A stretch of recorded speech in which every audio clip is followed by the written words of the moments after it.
Bears, blog, boys, you know it all, computer, analytic, geeky nerds. Michael Schneider, Tom Cavanaugh, the Bear, blog, boys, know-it-alls, doing some podcast somewhere. Nobody wants to hear you. Geeks, you pencil-pushing, skinny jean wearing geeks, you. Coming to you live from our mom's basement. This is the Bears Blog Boys podcast. I am your co-host, Tom Cavanaugh, here with my good buddy and other co-host, Michael Schneider. Schneider, we had probably the craziest experience I've ever had as a Bears fan this past weekend, and we were together to experience it. It was absolutely insane. Brother, how are you doing? We're obviously going to get into the massive win the Bears had on Saturday, but brother, how are you doing, and how are you feeling after such a crazy, insane ending to that game? Yeah, I'm on top of the world. For those who don't know, we had our Spike Dudley Secret Santa. And Spike Dudley is a group chat we've had for about 10 years now, and we all got together for our Secret Santa. So we're all watching the game, and man, Tom, it was so discouraging early on, and then the electricity that I felt at the end of the game. Probably one of the best moments that, as a Bears fan, that I will never forget. Just the electricity, all of us going wild, just the insane run. It's just one of the best moments I have ever had as a Bears fan, and I am still, I can't even come down from that, man. I am still all the way up here, man.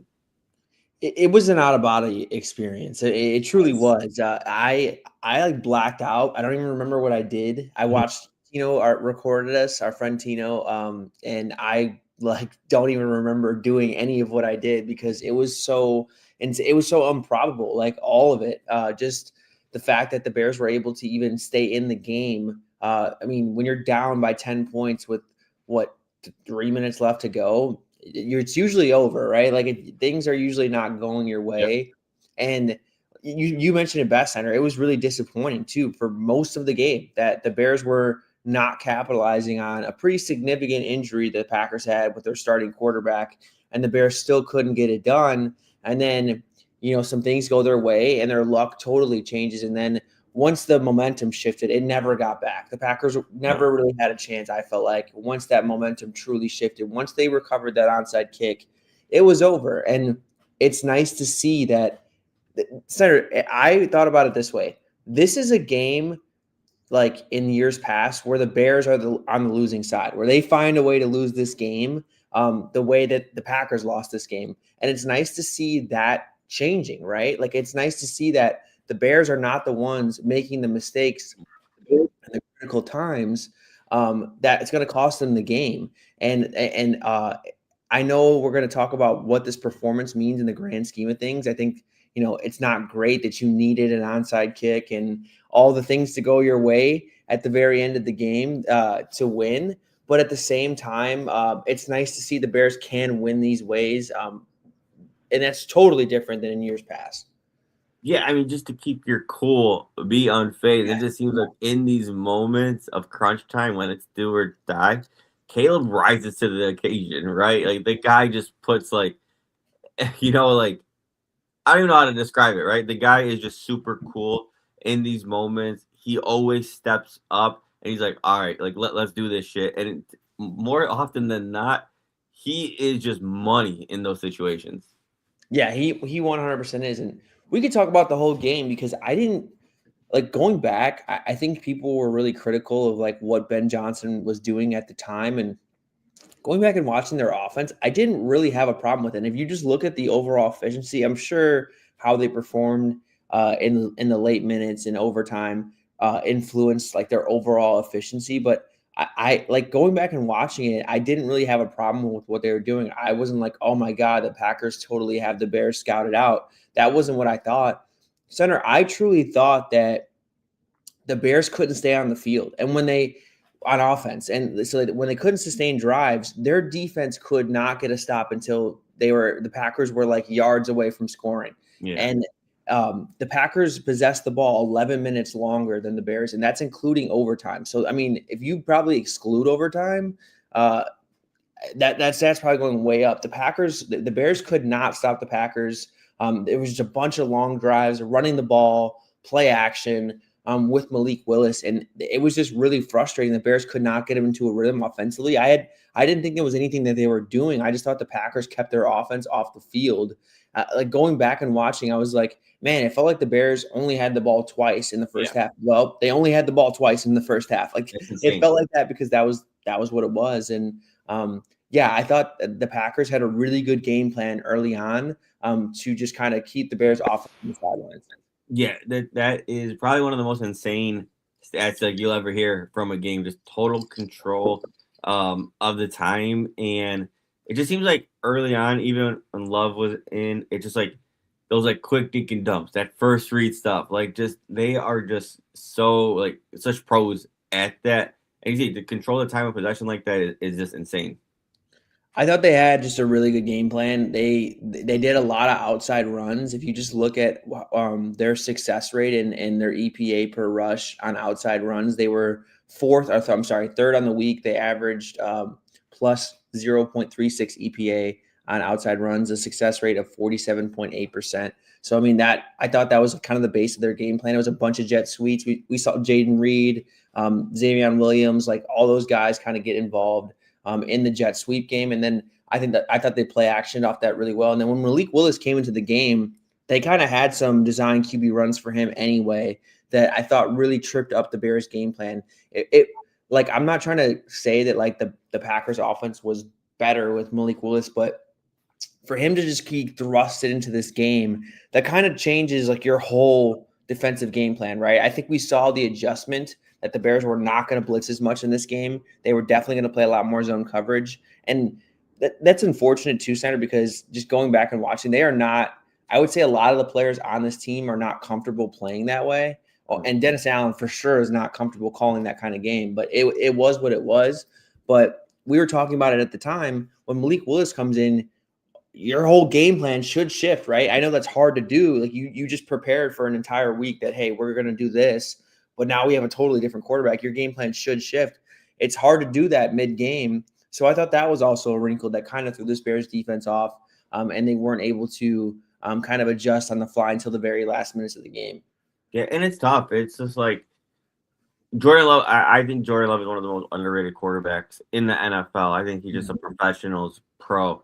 But the thing is, when you get Malik Willis in there, now you're running, you got the option game, you got a little play action game, you got the RPO game. And I think the Packers are a much better running football team with Malik Willis than Jordan Love because of those reasons, right? You have to contain Malik Willis. And again, something that you did in practice for all week really, I think, made it a lot even harder for situation. But I mean, I got to give credit to Malik Willis. The guy comes in just prepared, takes a beating, and the guy is just super, super rock solid.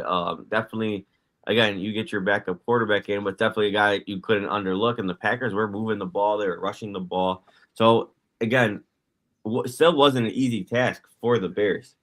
It definitely wasn't an easy task, and I give credit to the whole Packer. I mean, the fact that Matt LaFleur had such a good game plan already, like with Malik Willis coming in, like I mean, most teams, I wouldn't say they're screwed. But, like, it's really hard to win without your starting quarterback. And the Packers were really just moving the ball at will, and they couldn't finish in the red zone. And that's kind of my big takeaway here, Snyder. We're going to look at – I think people are going to look at, they only held the Packers to 16 points, this, and this. They had some turnovers again, timely turnovers. And it's like,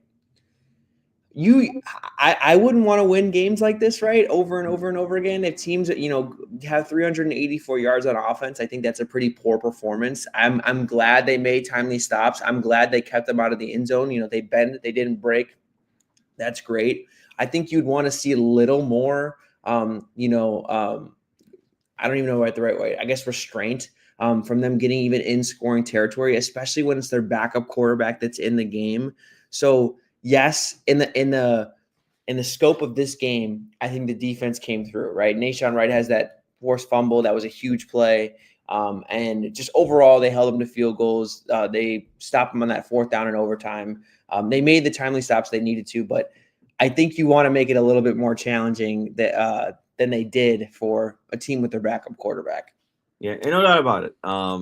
Again, when you look at it that way, yeah, it's pretty disappointment performance. But again, it's credit for them to shutting it down For when sure. they needed to. Matt, for this whole Matt LaFleur era, I want to know his record against us as a whole. Don't have it on top of the head, but I know it's not great. Yeah, I think the Packers have only lost twice to us, and this was the second loss, if I'm not In the mistaken. whole entire LaFleur era, and it's been a while, right? It's been at least 5-6 years. 2019. So yeah, that's crazy. No doubt. It's like one of those things though you can't overlook, right? Even with Malik Willis, you know the Packers are going to be prepared. They are going to dice you up schematically in the run game and just take advantage of favorable matchups. So it was, even without Jordan Love, it still was not a tough ask, but probably one of the tougher opponents the Bears will face in the stretch. Absolutely. No doubt about it that you can never take them too lightly on offense. On the Bears offensive side of the ball, I thought they played pretty well, honestly. Like going back and watching, I really liked Caleb and his performance. He had one bad throw that I think he'd want back. That was I considered a turnover-worthy play. Other than that, I thought he was really comfortable. He was getting through his reads. He was just playing really convicted, and I love to see that. And then I thought like it really you wouldn't know that because of the kind of what was going on with the Bears game, how they weren't able to sustain drives. I thought that was kind of some of their own mistakes too. Like they were causing some penalties and putting themselves behind the sticks. And just like, the normal natural flows of the game, like you're not going to sustain every drive. But in this game specifically, if the Bears didn't sustain a drive, it felt that much worse because the Packers were able to just kind of play keep away. Right. But overall, I thought Caleb was playing well in the first half, honestly, through the first three quarters.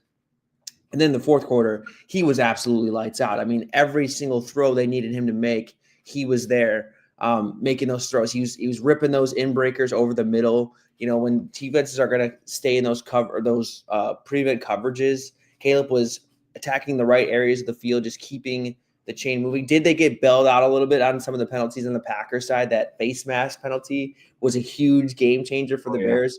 Absolutely. But, that's awesome, right? Like that's awesome. Some things can go your way, and it paid off for the Bears. The last stretch, Snyder, from the last touchdown pass of regulation to all the way through overtime, Caleb was awesome, right? The zero blitz call on that fourth down to find Ja'Day Walker in the back of the end zone.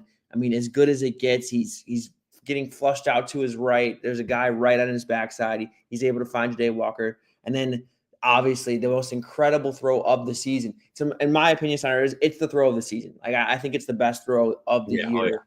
The big deep shot to DJ Moore. I mean, the fact that Caleb even had the stones to throw that in this situation where you only need a field goal to win, and he's going to take the shot anyway against the look that they were prepared to get. They said they practiced that play all throughout practice, and if they got that look, that was the shot that Caleb was going to take to be an absolute dime in the cold with the wind blowing, and it is right in DJ Moore's, like it's as good as it gets, right? I mean, just incredible stuff. I mean, this was one of the most memorable performances I can ever remember for Caleb. No doubt about it. I mean, that Ja'Day Walker one, when they sent the house at Caleb and he's going to the hash backwards off his back foot and he's just throwing it. I thought that ball was gonna be just sailed past the end zone out of bounds. I'm like, damn, we didn't even get a good look. Sure enough, Ja'Day Walker. It's just if you could show someone how to catch a ball, high point it, come down with it, get the feet in along the sideline. It's one of the most athletic plays you will see. The guy, Ja'Day Walker, just makes an absolute play on that ball. Because I thought it was sailed, right? He gets up there, high points it, comes down with it, maintains possession, and he just hits one of the coolest celebration dances you'll ever see. Undrafted free agent, Tom?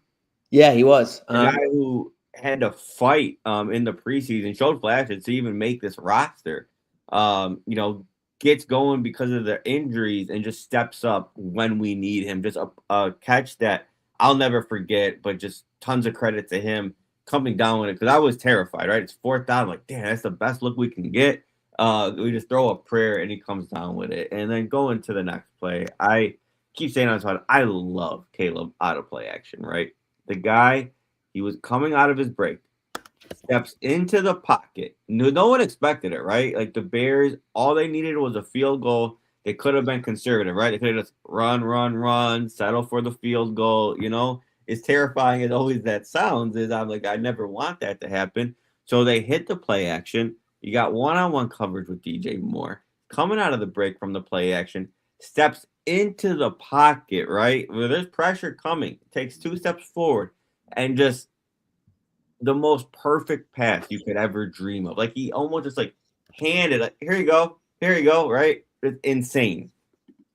Yeah, I mean, it was a handoff. Yes, that's the best way to put it. It's not. It was a handoff of a throw at 50 yards down the field in the wind, when the Bears needed it most. I mean, the way to end that game, no one was expecting that either. Like, no one was expecting that game to end on a DJ Moore bomb, and I think it was even sweeter that it was on Keyshawn Nixon, who had the interception earlier in the game, or not earlier in the game, earlier in the first matchup.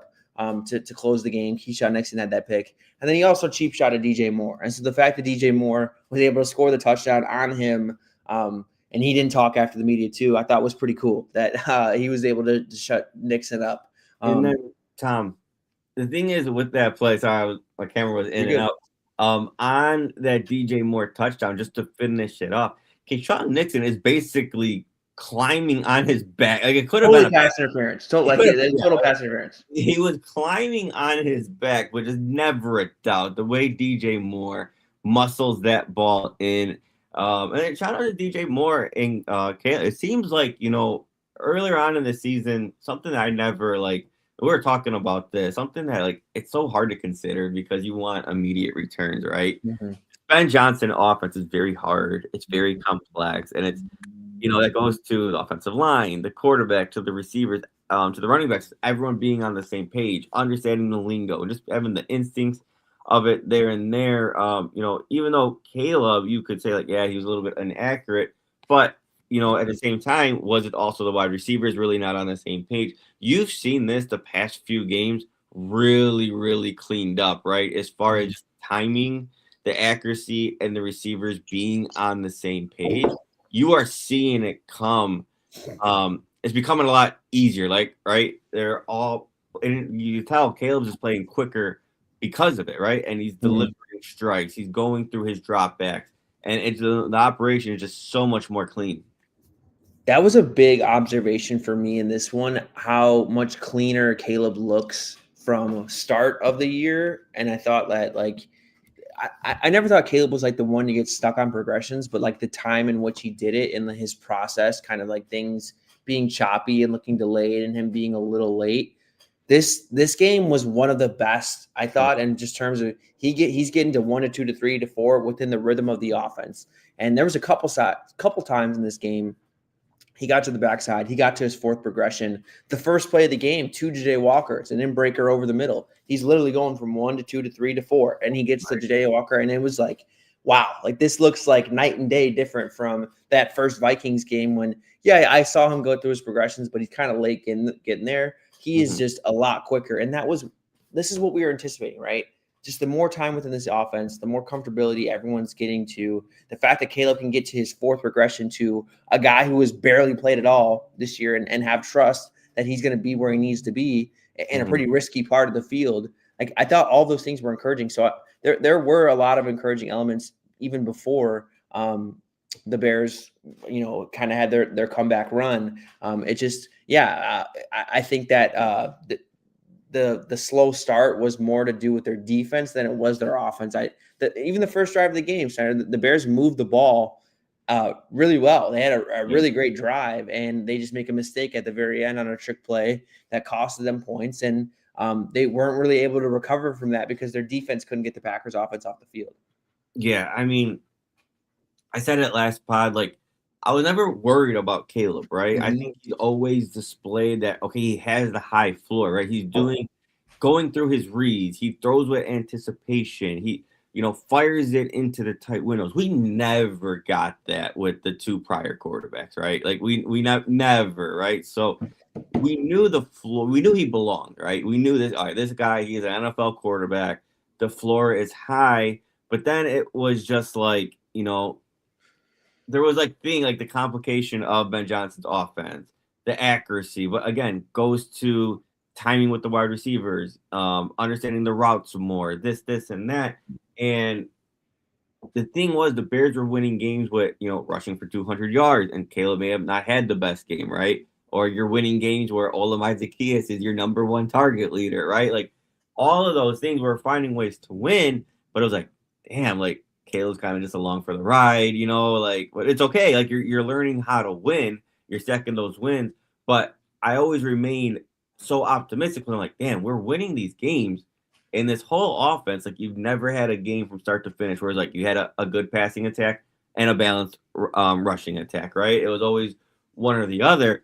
Now you're seeing what this offense could be. You're seeing what Caleb could do, and he's just continuing to grow. It's like Trevor Lawrence with Liam Cohen in the Jaguars, right? Like he's totally hit his stride, and you see Caleb getting more comfortable, hitting that stride. You see the receiver. I mean, you lose Luther Bird and DJ Moore. Colson Love, he wasn't really involved, but you still had a very good passing attack. Caleb came to play when we needed him most, and you didn't feel the wide receivers being out, right? Because of how much better this operation is getting. So credit to Caleb, because the guy, he is that dude, man. Yeah, the Bears don't win this game without Caleb Williams. Right. Caleb Williams, in my opinion. I thought that, the way he played down the stretch, I thought that was the reason that kept him in this game. That obviously the most impressive throw of the game was the game winner, but the fourth down play to Jay Walker, Caleb knows he's hot on the left side, so it means when he's hot, there's no one blocking a guy. There's going to be free pressure off that side. The fact that he knows the drift to just buy himself enough time, and people can argue about the throw. I think given the circumstances of the play, where there is a free guy coming at him, that he was able to get that ball off and throw that touchdown. I mean, I think only a handful of quarterbacks are capable of doing that. So I really don't think the Bears win this game without him. And the fact that we're seeing this progression real time in front of our eyes, I think is just super, super encouraging. And this was just yet another way the Bears found to win this game, to come back, to be in true drop back situations, which we worried about, right? In this one, can the Bears avoid those situations? They couldn't, right? They couldn't avoid those situations because they kind of waited to the last couple minutes to start really turning it on as a team. So yeah, I mean, it was just really encouraging stuff. And another thing that kind of goes unnoticed, Snyder, because I did think the offensive line played well in this game. I don't want to take anything away from them, but Caleb was pressured on 35% of his dropbacks. He was blitzed 29.4%, which was a huge jump from the last time. The Packers barely blitzed at all last time. That was totally different in this game. And the Bears did really well against the blitz. And Caleb took 0 sacks. So again, another really encouraging aspect of growth. And then also it was a huge determining factor of this game. The Bears could not afford to take negative plays the way the game was going. And Caleb didn't, and continued to stay on track and stay in a positive for this offense. Yeah, I mean, that was the thing, right? I know you shot yourself in the foot earlier in the game with that snap. Like that one sucked, right? But the not taking the sacks is huge, right? Like your last year compared to this year, the amount of times that we're not in those second and longs, we're not in those third and longs, it opens up so much more you could do as an offense, right? You could, run on third and short, and then hey, you might, because you have Ben Johnson as a head coach, you can go for it on fourth and short, right? When you're taking those sacks and you're in those long positions, you can't really do much. It makes it that more difficult to move the chain. So it's like from a whole game script, that's what it's opening up more, right? It's putting you in significantly more neutral situations to where it doesn't feel like you have to, claw your way out from these like almost impossible situations. So you're getting more favorable matchups. add that to the running game, putting you in more neutral stuff. It just opens so much more what you could do. And that's why, you love that play action. And I love Caleb out of play action. I say it every podcast. But because he's not taking those sacks, right? Because he's not turning the ball over, we're not playing from far from behind. The operation of the play action is that much more effective because when we're in those neutral situations, there's so much we could do, right? The defense has no idea. We're going to run, we're going to pass, we're going to play action. No idea, right? But when you are in those, second and 15, third and 10s, the defense knows you're going to pass, and that makes it that much easier to defend the pass. But I like how, because Caleb's being so responsible with the football, it always keeps the defense guessing. Yeah, for sure. That's a great way to break it down. That the fact that that's a huge element of this offense because Oh, yeah. while the long touchdown pass to DJ Moore was incredible, there's not a lot of like explosive down the field shots in this offense. That's not how it's designed. So those negative plays really do crush you because Oh, yeah. it's not like this boomer bust, heavily shot offense. That it's more of the ones you need to be efficient. You need to be able to establish the run. You need to be able to stay efficient on the early downs in the passing game with the play action game. Center, I don't mean to change the subject at all, but I was just looking at how the Bears did against the blitz, and they were just as good as the Packers were the last game. They averaged a full point of EPA against the blitz for their passing offense. It was only 10 passes, but still, like the fact that the Bears were able to have a plan in place for basically a different game plan than they were accustomed to the first time around. The Packers totally changed up what they were doing. They were sending bodies multiple times throughout this game, and they were able to pressure still the Bears on 50% of the time when they blitzed, and the Bears still averaged a full point of EPA per play whenever the Packers blitzed with a time to throw. Let me look at the time to throw. Yeah, a time to throw of 2.75 seconds too. So Caleb did a good job, I think, of getting the ball out of his hands in those situations, which I thought was, again, a really encouraging step to show from last year to this year how lethal he's been able to be against the blitz. I mean, again, just more steps and more signs that we're seeing growth from the Bears quarterback. No doubt about it. I mean, Tom, compared to like last year, that number was definitely like in the like mid to upper threes, right?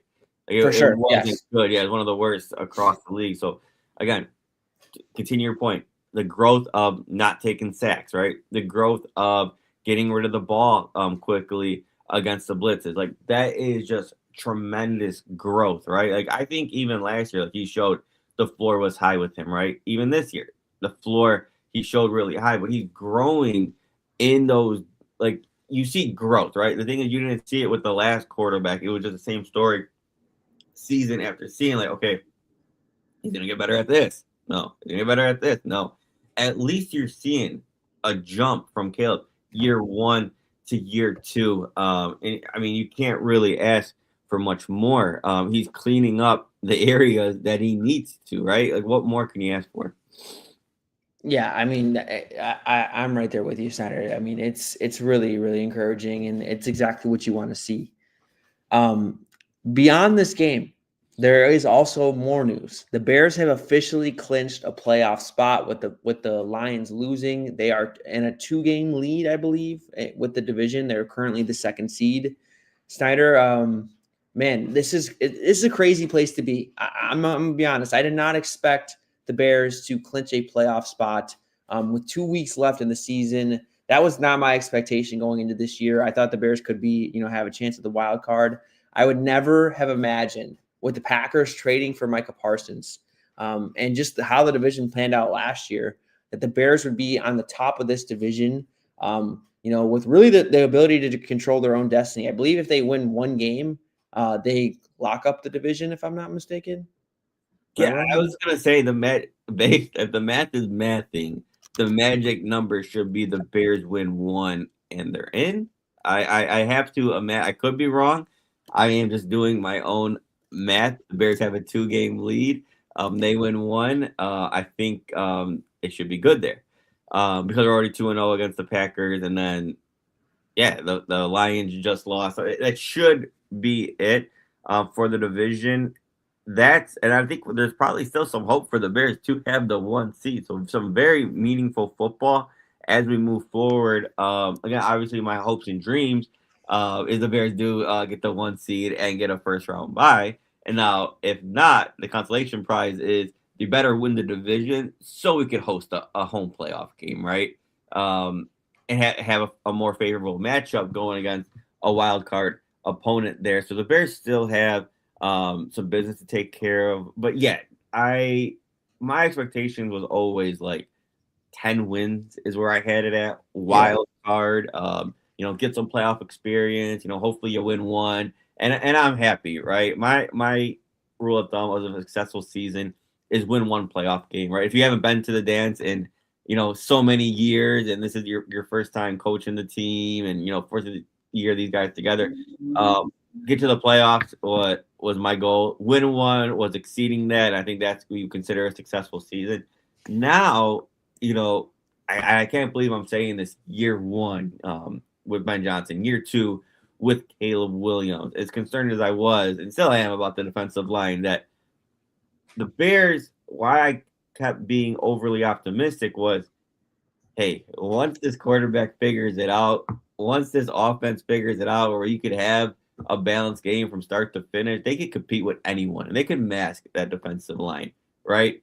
So again, I'm not going to speak too far ahead, but I fully believe in this team because of the quarterback, because of the head coach, because of the offensive weapons, because of the offensive line. Yeah, I believe they can like hang with anyone. Do I think this is like a Super Bowl team? I wouldn't go there yet. Like I think that again, like this past game was an awesome win. Probably one of the sweetest wins I can ever remember as a Bears fan. I mean, it just in the fashion that they won it was truly miraculous. Like it was an incredible experience. And there's no doubt about it. It's the reason why we're fans, that the teams, our teams, the teams we root for are capable of winning these games. But you also look at it like, okay, like the Bears defense can't do that against like the Rams or another team, or I would even say the Packers over and over and over again, and you expect to win. Like I think the defense is still what is holding me back from fully embracing this team. I think they still have a lot of issues on that side of the ball. And I'm hoping that they can get better. I'm hoping they can find a better plan. I still really think they're trying to find themselves in what they do well, and that comes back to a personnel issue. But Snyder, I agree. I think could this team win a playoff game? Absolutely. Could this team put themselves in even better position if they were able to get the 1 seed? No doubt about it. I think I don't know how that could play out. I think the Seahawks play the Panthers this week. The Bears play the 49ers, which that game will be massive. If the Bears truly want the 1 seed, I think those hopes would pretty much be over if the Bears don't win this game this upcoming week, because if they beat the 49ers and the 49ers beat the Seahawks the following week, I think that would have to happen for the Bears to get that 1 seed. It's just really the Rams you'd have to worry about, because I don't know. I don't see the Rams losing either of their next 2 games. They play the Falcons this upcoming week, and then they play the Cardinals the next week. So I'm not sure if the Bears and Rams had the same schedule. I'm not sure who would end up with the 1 seed. That would be an interesting scenario to play out. But yeah, I mean, the Bears could definitely put themselves in better position in the playoffs. It's hard for me to like truly call them a contender. I think that they're a playoff team with flaws. Yeah, no doubt about it. But it's like one of those that's like no team could overlook the Bears is what I'm trying to say, right? Like the Bears, like I guess it's like this. I don't think the Bears, whoever they're going against the playoffs, you're not gonna see like a big spread or like a big thing like where the other team is favored by like a touchdown. Like you're not gonna see that, right? So where I think the Bears, yes, they have their flaws, but again, they have the capability. They can beat any team across the league any given Sunday. But again, the offense is gonna have to carry us. Yeah, and that's the encouraging part about this Bears trajectory is like I already know the conversation next year. The Bears are going to be a regression candidate. There's going to be those things out there because they lead the league in turnovers. They have like kind of a lot of fluky wins or wins that people would consider fluky. That's going to be a huge narrative. I'm already knowing. But the reason I would bet on them overcoming that regression is the offense wasn't where it is now. I would say like it was still very much a work in progress, and there's still elements now where you can argue that it hasn't fully come together. You'd expect that to get better, and you'd expect the talent on defense to get better to where this time around next year, the Bears could be in an even better position and you could really trust them in the playoffs more than I do now. And I still think that they can give teams a run. I'm not saying this is like, oh, they're happy to be here moment.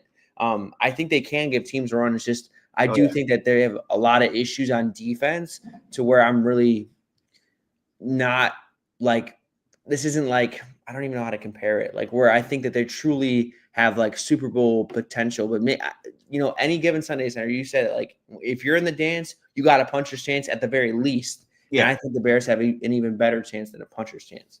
Yeah, and I think that's where I'm aligned, right? Yeah, it's just the thing is, Harry, if you're gonna call a spade, we don't have that Max Crosby, that that guy that let me win your one-on-one rep, make a play, or make plays through the start to finish to the game where guys have to game plan, and it just makes it a little bit harder for our defense when you don't kind of have that guy. You're a little banged up in the secondary, right? And credit to Dennis Allen. The reason we're hanging into games is because of his schematics, his creativity. I think he deserves credit. He's got this unit playing probably better than they are on paper. Yeah. So credit to him for that. It's just, the horses just aren't there on the defensive line. I mean, we talk about this every podcast. Our buddy Steve said he made a tweet. I forget exactly what it went down. And it was like, good thing like the Bears could reinforce their defensive line. Oh, wait, they're already the 5th highest paid. Something along those lines is like, it's kind of like a gut punch kind of hearing that. So I was like, fuck. But definitely some retooling to happen there.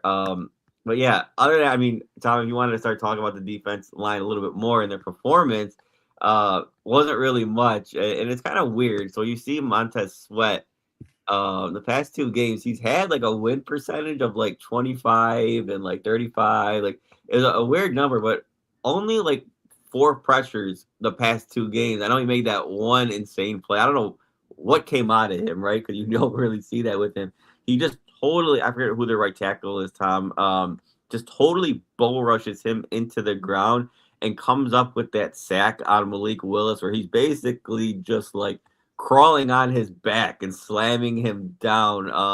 That was like the greatest play I've seen from Montez Sweat all season. Hopefully we can get more of that down the stretch. Yeah, he was going up against Jordan Morgan, the Packers' backup tackle, with Zach Tom being out. So I think that was a huge reason he was able to have a lot of success. Jordan Morgan just couldn't really hang with him. His speed to power was pretty lethal in this game. So I don't want to take that away from him. He was really I think he has bounced back to some extent. I think the Packers' game plan with them being so banged up on the offensive line was kind of like the Bears' game plan in the first game where they're going to really protect it, play action, a lot of quick passes, running the ball a lot. Like I think that was kind of their game plan going into it. So they didn't really give the Bears the opportunity to kind of just tee off on a banged up offensive line. But credit to Montez Sweat. You hope that he can continue this against better teams. The Bears, despite them having a tough roster or a tough schedule upcoming the next 2 games, or I guess a tougher, I wouldn't say it's like impossible. They are going against pretty 2 susceptible offensive lines. The Niners definitely do not have a strong offensive line, and the Lions are banged up again. So you hope Montez Sweat can keep this rolling. But yeah, the numbers I think haven't reflected how it feels when you watch the game. They might be like slow pressures, hurries. That's my big takeaway with this defensive line center. Everything, it just kind of feels slow. There's no quick pressure. They're more of and that's granted how kind of Dennis Allen wanted it to be in some regards. They're like a slow burn, push the pocket, collapse the pocket type. And that can get on my nerves sometimes. Like I think that like the name of the game is generate quick pressure, but sometimes it works and it isn't effective. And I think in the overtime we saw, I think the play right before overtime, Montez Sweat totally dominates Jordan Morgan and is able to sack Malik Willis. And then it got Malik Willis shaken up. So yeah, you hope to see he can continue to put plays like that together. It's funny. That's why, like, I think Austin Booker has become like a fan favorite, right? Like that stat that I had, a 0 win percentage, but the guy had 7 pressures. What that really is the guy just has a relentless motor, right? Just from start, like he stays on his feet, he stays fighting with his hands. He finds the football, finds the quarterback. The motor is just relentless, and he's finishing plays start to finish. And again, is that how you want to live by? Not how I would want to. But if you're gonna give credit when it's due, you got to give them their props for staying, keeping their head up, fighting through the ball, and eventually making a play, right? Staying through it. So again, the motor is there, the effort is absolutely there. Montez Sweat again against a backup, showing you at least doing what he's supposed to against a backup. So again, not the best performance, but you could live with this performance.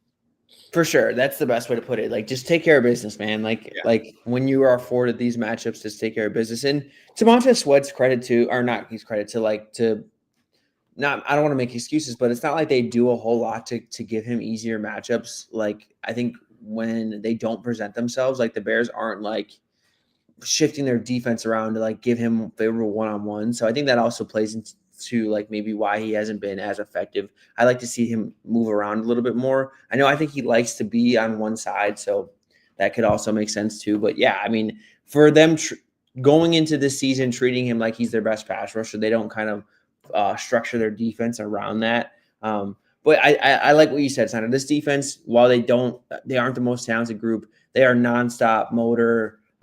Guys are always trying, and that's a great sign that they're bought in. It's just you want to see them kind of level up and get guys that are difference makers this upcoming offseason. But overall, Snyder, I mean, what else is there to say? You can't be with where the Bears are positioned themselves. You cannot be more thrilled with where they're at. They really can control their own destiny at this point. They do have a chance at the 1 seed. I mean, this is way beyond what we wanted out of this season, and it has been one of the funnest season I can ever remember. Yeah, and I think it could still get better, right? Getting into his groove, you see, like I mentioned earlier, you see the way Trevor Lawrence, Liam Cohen, and these Jaguars, playmakers are getting all in sync. Like, why I've always been so overly optimistic is like, hey, this hasn't been a clean operation, and you see that it's getting cleaner and cleaner, and it's getting quicker and more decisive. So, like, that's like the upside that we haven't really tapped into for most of the season, that it might come right at the absolute perfect time where you're seeing that. Right? You might see maybe some 300-yard performance from Caleb, 3+ touchdown games. Like, that's definitely in the cards as, they're getting more time together, as this operation is getting better and better. So I think that's all still at play, just, start to finish. And I'm glad that they have 2 meaningful games at the end of their season, and for them to even use those as stepping stones to getting to where they want to be offensively, specifically. I mean, I think both games that they have in these upcoming matchups, the teams are kind of reflect the Bears in that they have the Lions' offense has been struggling, but the Lions defense extremely banged up. Like, I can see there being a lot of points scored in that game. The 49ers defense is extremely banged up. I can see a lot of points being scored in that game. So this is a good time for their offense to kind of answer to the best offenses around the league before they head into the playoffs. And we'll see just really how far this offense can carry them, because we just had this whole discussion. We don't think the defense can carry them that far, but the offense could definitely carry them that far if they continue to get better and progress and really hit their stride in this last stretch of the season. So, yeah, I'm really excited to see what they got. Yeah, other than that, Tom, that's all I have. Again, I couldn't be more on top of the world. I mean, Tom, it was like, what is it, like 12 of us, of the guys we're all close with. It's really hard for us to get together, but we're all locked into that Bears game, and the way we just blacked out, how exciting it was. I think my buddy behind me, Sean, if you ever watch Happy Gilmore, the way Adam Sandler has that caddy on him, my buddy Sean is doing that to me. I'm just pumping my chest. Like, it was just unreal. We'll never forget it. Just again, that day, that group of guys, that electricity, that throw for the winner against the Packers with everything at stake, the division, man, it just couldn't get more meaningful all the way across the board than that. It's picture perfect.